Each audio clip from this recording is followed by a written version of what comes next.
1절, 7절, 1절부터 8절까지인데 1절, 7절, 8절만 세 구절만 읽도록 하겠습니다. 누가복음 18장 1절 그리고 7절, 8절입니다. 자, 우리 1절부터 읽겠습니다. 시작. 예수께서 그들에게 항상 기도하고 낙심하지 말아야 할 것을 비유로 말씀하여. 자, 7절입니다. 시작. 8절 시작. 하나님께서 그 밤낮 부른 자들을 택한 자들의 원한을 풀어주시지 아니하시겠느냐? 그들에게 오래 참으시겠느냐? 내가 너에게 이르노니 속히 그 원한을 풀어주시리라. 아멘. 오늘 누가복음 18장 1절에서 8절의 말씀을 가지고 모든 것을 이기는 힘이라는 제목으로 함께 말씀을 나누도록 하겠습니다. 사람들은 이 대화를 통해서 자신이 전달하고자 하는 메시지를 다른 사람에게 전달을 합니다. 이야기를 하죠. 그런데 그 이야기 가운데, 대화 가운데 사람은 어떤 단어를 사용하고 또 어떤 문장을 사용하고 때로는 말하기 껄끄러울 때는 예화를 사용해서 지금 자신의 생각이 어떤 것인지, 때로는 그 생각을 상대방에게 어떤 강도로 전할 것인지를 이제 나름대로 결정하게 되는 것입니다. 여러분, 나는 솔로라는 그러한 예능 프로그램이 있습니다. 이 예능의 목적은 뭐냐면 결혼을 안 한 선남 선녀들을 모아놓고 그들에게 어떻게 하면 결혼을 할 수 있도록 이렇게 배려해주고 분위기를 만들어주는, 그리고 모든 시청자들은 그 모습을 보면서 즐기는, 그것이 바로 이 프로그램을 제작한 목적이었습니다. 그런데 그 프로그램에 출연한 남자 한 명이 자신이 마음에 들어하는 여인을 선택한 이후에 그 여인에게 다가갔죠. 그리고 그 여인에게 점심 메뉴로 무엇을 먹고 싶냐고 그렇게 질문을 했습니다. 그러자 그 여인은 그 남자의 얼굴도 보지 아니하고 그냥 한마디로 이렇게 이야기를 합니다. 짜장면이요, 이렇게 이야기를 한 것이죠. 그러자 프로그램의 사회를 보고 있던 이 세 명의 연예인들이 있었는데요, 그들이 동시에 짜장면이요 라는 이 여인의 말에 모두가 다 헉 이렇게 한 거예요.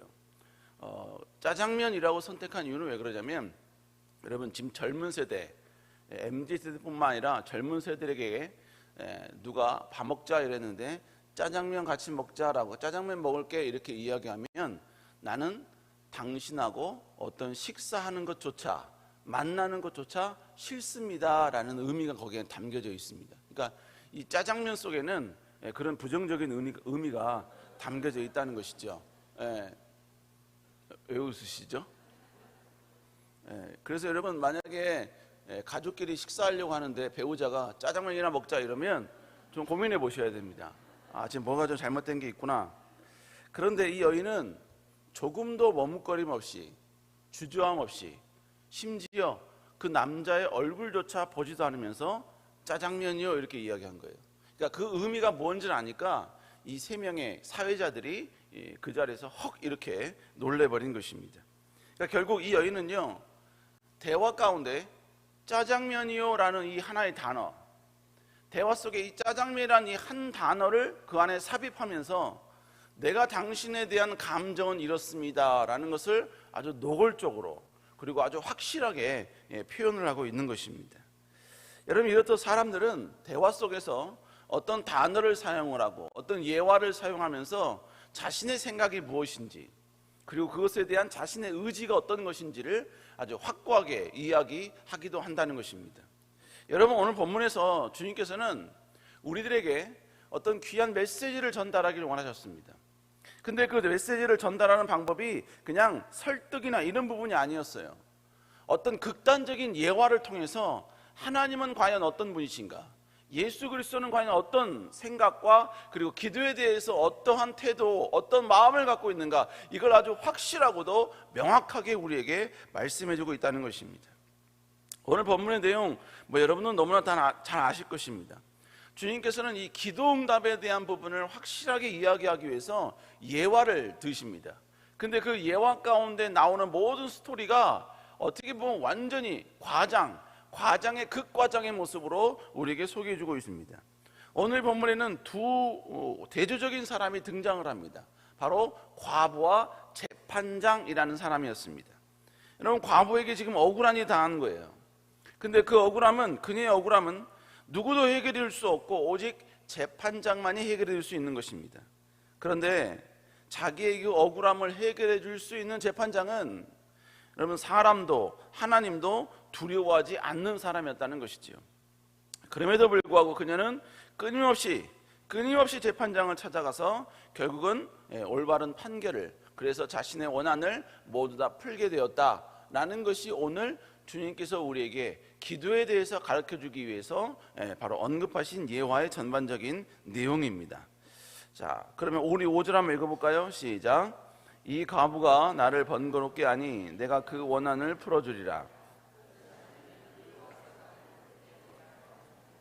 주님께서는 이렇게 모든 예화를 다 마치고 난 다음에 결론적으로 이렇게 말씀하십니다. 누가복음 18장 6절 한번 읽습니다. 시작. 주께서 또 이르시되 말한 것을 들으라. 하물며 하나님께서 그 밤낮 부르짖는 택한 자들의 원한을 풀어주지 아니하시겠느냐. 그들에게 오래 참으시겠느냐. 결국 주님께서는 반문하신 내용이 뭐예요? 절대로 하나님은 응답해 주신다. 기도에 역사하신다. 바로 이 사실을 우리에게 말씀해 주고 있는 것입니다. 그러면 오늘 본문을 통해서 우리가 알아야 될 하나님의 의도는 무엇인가? 첫 번째로 여러분, 기도로 극복하지 못할 것은 없다라는 것입니다. 지금 과부에게는 해결해야 될 문제가 있습니다. 그 문제가 자신에게 있어서는 이건 해결해도 그만, 안 해결해도 그만이 아니었어요. 반드시 해결해야만 하는 그러한 긴박한 그런 문제였다는 것입니다. 그런데 이 과부가 문제를 해결하는 데 있어서 너무나 방해 요소가 많았어요. 그 방해 요소가 첫 번째가 뭐였었느냐? 지금 이 과부에게 생긴 문제는 과부의 잘못이 아니에요. 내부의 문제에 의해서 생긴 고통이 아니라 외부의 문제에 의해서 생긴 고통이었다는 것이죠. 자, 우리 18장 3절, 누가복음 18장 3절 읽어볼까요? 시작. 그 도시에 한 과부가 있어 자주 그에게 가서 내 원수에 대한 나의 원한을 풀어줘서 하되. 지금 여기서 이 과부가 가지고 있는 고통이 뭐냐면요, 오늘 본문에 보니까 내 원수에 대한 나의 원한, 이렇게 이야기하고 있습니다. 여러분, 성경에서 원수라고 표현하는 것은요, 내 잘못이 아니다라는 의미예요. 성경조차도 원수라고 이야기하는 것은 모든 문제의 근원은 내가 아닌 바로 원수에게 있다라는 의미인 것입니다. 그런데 그 원수가 이 과부에게 어떤 큰 불이익을 준 것이죠. 그것이 이 과부에게 있어서는 원한이 된 거예요. 원한. 여러분, 지금 과부는 원수에 의한 불이익을 지금 당하고 있는 것입니다. 자기의 잘못으로 인한 문제가 아니라 원수, 다른 사람의 패역한 모습 때문에 지금 고통을 당하고 있다는 것입니다. 두 번째 방해 요소는요, 과부의 원한을 풀어주기 위한 유일한 방법이 재판장의 판결이었다는 것이죠. 지금 과부는 자신의 잘못으로 인한 고통이 아님에도 불구하고 과부는 자신의 힘으로 이 문제를 해결할 수가 없어요. 자신의 잘못을 오직 재판장에게 요청하고 요구해야지만이 해결할 수 있다는 것입니다. 여러분, 우리 그럴 때가 있지 않습니까? 나는 아무 문제가 없어요. 상대방이 잘못했어요. 근데 상대방은 자기가 잘못하지 않았대요. 여러분, 그럴 때 여러분 분노가 치밀어 오르죠. 여러분, 그 교통사고에서 보면 뒤에서 이렇게 받으면 뒷차가 100%죠. 안전거리 미확보로 100%예요. 그런데 여러분, 뒤에서 그렇게 실수한 사람이 나오더니 막 괜히 막 목 잡고 나오더니 뭐 자기 차는 뭐 새 차다니 뭔 차다니 막 이러면서 자기의 잘못을 절대로 인정을 안 해요. 여러분, 그럴 때 막 분노가 나지 않습니까? 여러분, 지금 이 여인은 자신의 잘못이 아니면 이 모든 문제가 자연스럽게 해결돼야 되잖아요. 원수가 여러분 이 모든 문제를 다 인정하고, 그리고 여러분 이 모든 걸 다 일사천리로 다 진행을 해야 됨에도 불구하고 여러분 절대로 그러지 않았다는 것입니다. 세 번째 방해 요소는요, 과부의 한을 해결해 줄 재판장의 신앙과 인품에 문제가 있었다는 것이죠. 과부의 문제를 해결해 줄 수 있는 유일한 희망은 이제 재판장입니다. 근데 그 재판장의 성품이 어떻냐? 자, 한번 4절 다시 한번 읽어볼까요? 시작.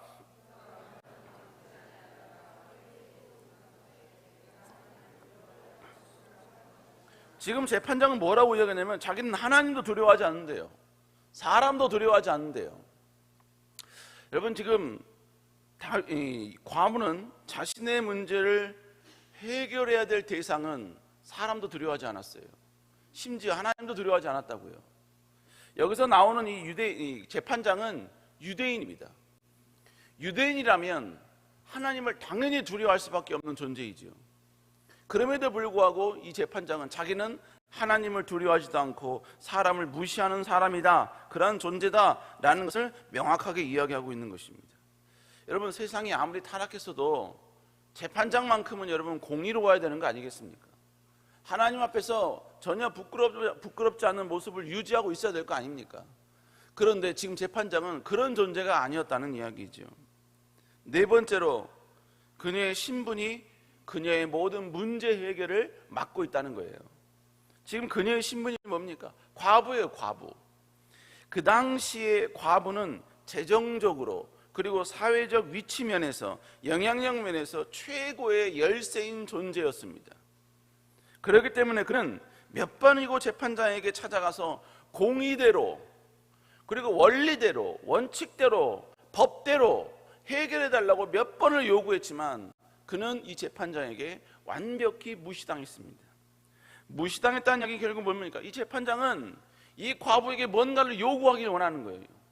어떤 여러분이 분명히 재판장이 긍정적이고 분명히 옳은 공의로운 재판을 해야 됨에도 불구하고 이 재판장은 자기에게 계속해서 찾아오는 그녀에게 어떤 뇌물이나 보이지 않는 어떤 물질적인 대가를 지금 계속 요구하고 있는 겁니다.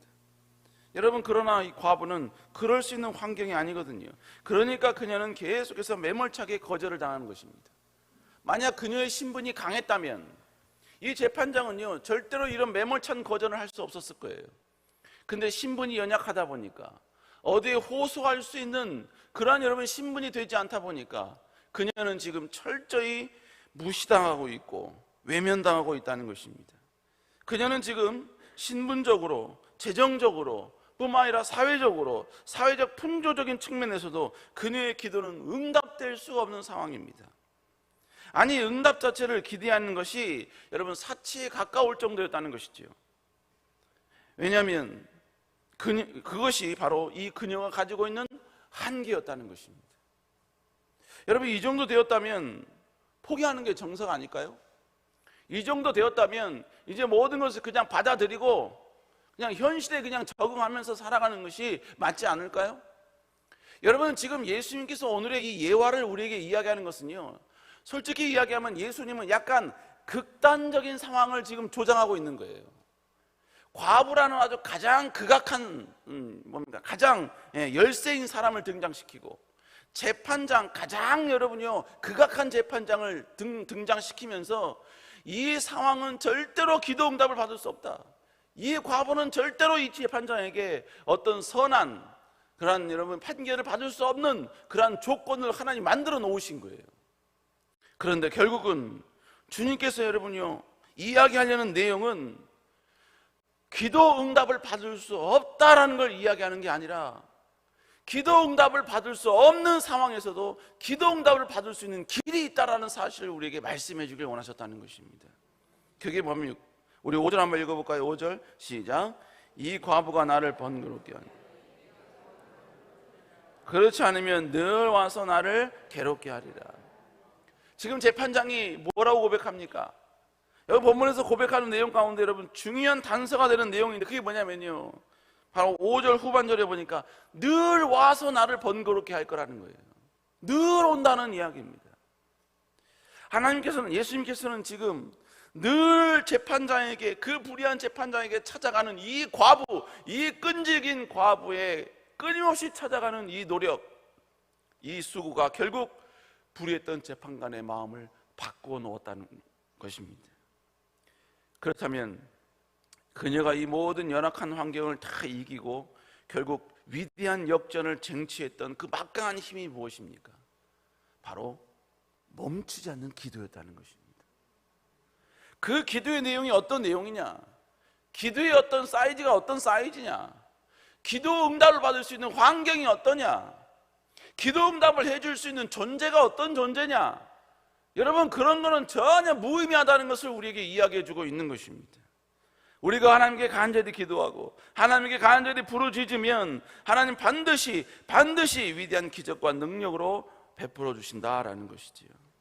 그러면서 주님께서는요, 이 모든 예화를 다 마치신 다음에 다시 한번 여러분 오늘의 본문의 말씀을 읽는 청중들에게 다시 한번 이렇게 말씀하십니다. 우리 7절 한번 읽어볼까요? 시작. 그 밤낮 부르는 착한 자들의 원한을 풀어주시지 아니하시겠느냐? 그들에게 오래 참으시겠느냐? 본문에서 말한 내용이 뭡니까? 밤낮 부르짖는 택한 자들의 원한을 풀어주시지 않겠느냐? 여기서 중요한 단어가 뭡니까? 밤낮 부르짖는 택한 자들의 원한을 풀어주신다는 거예요. 여러분, 그러므로 하나님께 간절히 끊임없이 기도하는 그 모든 기도에 하나님 반드시 응답해 주신다라는 것입니다. 결국 오늘 주님께서는 우리에게 이 예화를 통해서 극단적인 두 사람을 등장시키는, 여러분 그 시대는 절대로 존재할 수 없는, 존재하기 희박한 이 두 사람을 통한 사건을 이야기하면서 우리에게 말씀하시는 내용이 무엇입니까? 첫 번째로 여러분, 하나님은 어떤 한계가 있을지라도 그 모든 것을 충분히 역전시킬 수 있는 분이시다라는 걸 말씀하고 계시는 거예요. 두 번째로, 그 위대한 하나님, 모든 걸 역전시킬 수 있는 전능하신 그 하나님을 움직일 수 있는 힘은 끊임없는 기도다라는 걸 말씀하고 있는 것입니다. 세 번째로, 기도하고 있을 때 기도가 응답되지 않는다면 그때 우리가 취해야 될 태도는 더 기도해야 하는 것밖에 없다는 것이죠. 그러니까 여러분, 기도는 내가 시기를 정해놓고 기도하는 게 아니라 응답될 때까지 기도하는 거예요. 응답될 때까지. 네 번째로, 기도를 멈추지만 않는다면 그 기도는 반드시 응답이 된다는 것입니다. 그럼에도 불구하고 하나님께서 우리에게 여러분 8절에 보니까, 후반절에 보니까 마지막 때에 이런 사람을 보겠느냐라고 말씀하고 있습니다. 결국 뭡니까? 이러한 모든 응답 주기를 원하시는 하나님은 다 준비되어 있음에도 불구하고 이 놀라운 기도 응답을 경험하는 사람은 소수다라는 의미인 것입니다. 우리 사람들 여러분, 하나님은 밤낮 부르는 자의 기도를 반드시 응답해 주신 줄로 믿습니다.